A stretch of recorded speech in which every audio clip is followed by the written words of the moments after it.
किसानों के लिए सफल योजनाओं का बढ़ेगा बजट, असफल योजनाएं होंगी ड्रॉप। मंत्री शिल्पी नेहा। राज्य के कृषि पशुपालन व सहकारिता विभाग ने वित्तीय वर्ष 2025 से 2026 के बजट को लेकर तैयारी शुरू कर दी है।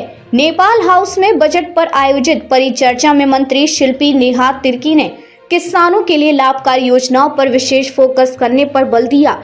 कहा कि विभाग किसानों के लिए हितकारी और कल्याणकारी योजनाओं की बजट राशि बढ़ाएगा, जबकि वैसी योजनाएं जिनका किसानों को बहुत कम लाभ मिल पाया है या जो किसानों के लिए हितकारी साबित नहीं हुई, मंत्री ने वैसी योजनाओं का बजट कम करने या ड्रॉप करने का निर्देश विभागीय अधिकारियों को दिया।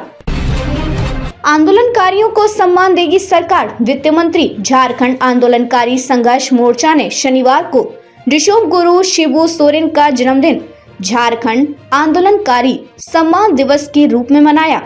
डोरंडा के झंडा चौक स्थित मोर्चा कार्यालय में आयोजित समारोह में राज्य वित्त मंत्री राधाकृष्ण किशोर बतौर मुख्य अतिथि शरीक हुए। सभी ऋषभ गुरु की लंबी आयु की कामना की। राधाकृष्ण किशोर ने कहा कि झारखंड आंदोलनकारियों का सम्मान राज्य का सम्मान है। सरकार आंदोलनकारियों के प्रति संवेदनशील है। वे जल्द ही झारखंड आंदोलन से जुड़े लोगों से मिलकर उनकी मांगों पर बात करेंगे। उन्होंने कहा कि झारखंड का विकास एक विजन के साथ होगा। मैया योजना के साथ साथ झारखंड आंदोलनकारियों को भी सम्मान मिलेगा। सीसीएल से जेएमएम नेता की हत्या व हाईवा में आगजनी का जिम्मा लेने वाला अपराधी रामगढ़ में ढेर। रामगढ़ और हजारीबाग किसान ने संयुक्त रूप से कार्रवाई करते हुए शनिवार को कुजू थाना क्षेत्र के मुरपा में एनकाउंटर में बदमाश आलोक तुरी उर्फ राहुल तुरी को मार गिराया। साथ ही इसके संग मौजूद एक बदमाश को गिरफ्तार किया गया है। मारा गया अपराधी आलोक ने बीते 8 जनवरी को उरीमारी के पोटंगा गांव में सीसीएल कर्मी से जेएमएम नेता संतोष सिंह की हत्या और 21 दिसंबर को रांची के खलारी में 3 हाईवा में आगजनी का जिम्मेदार भी लिया था। रामगढ़ जिले के एसपी अजय कुमार ने बताया कि मारे गए आलोक तुरी पर 20 से 25 से अधिक मामला दर्ज है। पकड़े गए अपराधी से एक झोला मोबाइल फोन जब्त किया है, जिससे वो कारोबारी और ठेकेदारों को धमकी देने में उपयोग करता था। रामगढ़ नेहरू रोड स्थित श्री श्याम मंदिर में आज सांसद माननीय मनीष जायसवाल जी का हुआ आगमन। रामगढ़ नेहरू रोड स्थित श्री श्याम मंदिर में आज सांसद माननीय मनीष जायसवाल जी का आगमन हुआ। उन्होंने सभी दृष्टियों के साथ मंदिर का निरीक्षण किया और मंदिर के लिए जो भी सहयोग चाहिए उसे यथासंभव पूरा करने का भरोसा दिलाया। श्री श्याम सेवा ट्रस्ट समिति ने सभी प्राण प्रतिष्ठा में उपस्थित होने का निमंत्रण दिया। मंदिर के निर्माण कार्य को देखकर उन्होंने प्रशंसा की। श्री श्याम सेवा समिति ट्रस्ट के अध्यक्ष सांवर कुमार अग्रवाल, सचिव अनिल कुमार गोयल, उपाध्यक्ष राजेश अग्रवाल, भवन निर्माण मंत्री रमेश कुमार अग्रवाल, कमल बगड़िया जी, सुशील गर्ग जी, शिव कुमार अग्रवाल, शिव मंगलम, शंभू अग्रवाल, ओम प्रकाश अग्रवाल, श्री श्याम परशुरामपुरिया, बाल किशन जलान, इंद्र अग्रवाल, प्रकाश पटवारी, मुन्ना अग्रवाल, मनोज अग्रवाल, राजू चतुर्वेदी, राजीव जायसवाल, रॉबिन गुप्ता, अनमोल सिंह, राजीव जायसवाल आदित्य सहित अनेक गणमान्य उपस्थित रहे। सरकारी अस्पतालों में डेंटल ट्रीटमेंट के लिए दिए जाएंगे आधुनिक उपकरण। ड्यूटी पर लगे डॉक्टर्स की सुरक्षा पर भी सरकार गंभीर। राज्य में पहली बार झांसा दंत संवर्ग का राज्य स्तरीय सम्मेलन IMA हॉल रांची में शनिवार को आयोजित किया गया। इसमें राज्य के विभिन्न सरकारी स्वास्थ्य केंद्रों में पदस्थापित लगभग 150 दंत चिकित्सा पदाधिकारी और अन्य शामिल हुए।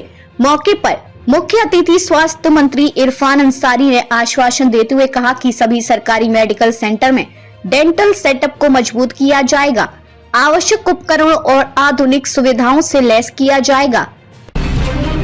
रांची रेलवे स्टेशन से रिंग रोड को जोड़ने के लिए बनेगा स्मार्ट रोड। साइकिल ट्रैक के साथ सोलर पैनल भी होगा। रांची रेलवे स्टेशन से रांची रिंग रोड तुपुदाना की ओर से जोड़ने के लिए स्मार्ट रोड बनाया जाएगा। पथ निर्माण विभाग रेलवे स्टेशन की दूसरी ओर से पुल के पास से एक सड़क निकालने की योजना तैयार कर रहा है, जो सीधा रिंग रोड को जोड़ेगा। रेलवे स्टेशन से बड़ा घाघरा होते हुए ये रिंग रोड से जुड़ेगा। बता दें कि पहले से रेलवे स्टेशन से ये रोड बनाई गई है, जो रिंग रोड एयरपोर्ट को जोड़ रहा है। पथ विभाग ने कंसल्टेंट क्यूब लिमिटेड को इसका डीपीआर तैयार कराने का निर्देश दिया है। कंसल्टेंट ने इस पर काफी काम भी कर लिया है, लेकिन अब पथ निर्माण विभाग ने इसे स्मार्ट रोड की तर्ज पर विकसित करने का निर्देश दिया है। देश के नौजवानों के साथ मेरा परम मित्र वाला नाता, विकसित भारत युवा नेता संवाद में बोले पीएम मोदी। प्रधानमंत्री नरेंद्र मोदी ने रविवार को कहा कि देश के नौजवानों के साथ उनका परम मित्र वाला नाता है और साथ ही विश्वास जताया कि युवा शक्ति का सामर्थ्य ही भारत को जल्द से जल्द विकसित राष्ट्र बनाएगा।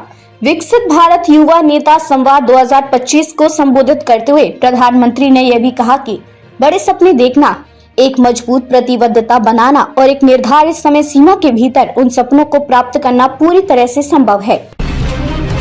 बीपीएससी छात्रों का विरोध प्रदर्शन, अशोक राजपथ पर आगजनी, पप्पू यादव ने किया बिहार बंद का आह्वान। पूर्णिया से निर्दलीय सांसद पप्पू यादव के समर्थकों ने बीपीएससी परीक्षा रद्द करने और दोबारा परीक्षा कराने की मांग को लेकर पटना के अशोक राजपथ पर विरोध प्रदर्शन किया।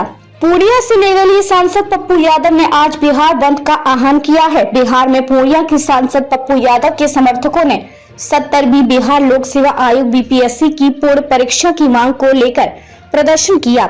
उनके समर्थकों ने रविवार को सड़क पर आगजनी करते हुए जमकर प्रदर्शन किया, साथ ही नीतीश सरकार के खिलाफ जमकर नारेबाजी की। इस दौरान दूर दूर तक वाहनों की लंबी कतारें लग गई।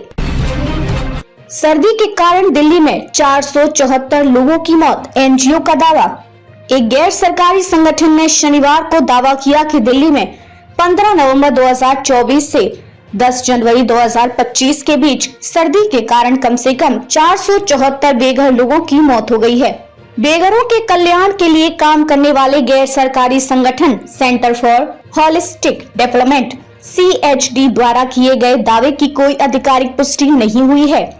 CHD ने दिल्ली के मुख्य सचिव धर्मेंद्र और दिल्ली शहरी आश्रय सुधार बोर्ड DUSIB के मुख्य कार्यकारी अधिकारी रवि धवन को एक पत्र लिखा, जिसमें उन्होंने पुलिस के आंकड़ों का हवाला देते हुए बताया कि ऐसी आशंका है कि राष्ट्रीय राजधानी में बरामद हुए अज्ञात शवों में से 80% शव बेघर व्यक्तियों के हैं। अब तक 16 मौतें, 150 अरब डॉलर की संपत्ति हुई स्वाहा। आग पर काबू पाने में अमेरिका के छूट रहे पसीने। अमेरिका के लॉस एंजलिस शहर के चिकित्सा परीक्षक कार्यालय ने जंगलों में लगी भीषण आग में मरने वालों की संख्या बढ़कर 16 होने की पुष्टि की है। कार्यालय ने शनिवार शाम को एक बयान में कहा कि कुल 16 लोगों की मौत हो चुकी है, जिनमें से 5 की मौत पैलिसेड्स जबकि 11 की मौत ईटॉन इलाके में हुई। इससे पहले 11 लोगों की मौत होने की पुष्टि की गई थी, लेकिन अधिकारियों ने कहा था कि मृतकों की संख्या बढ़ सकती है।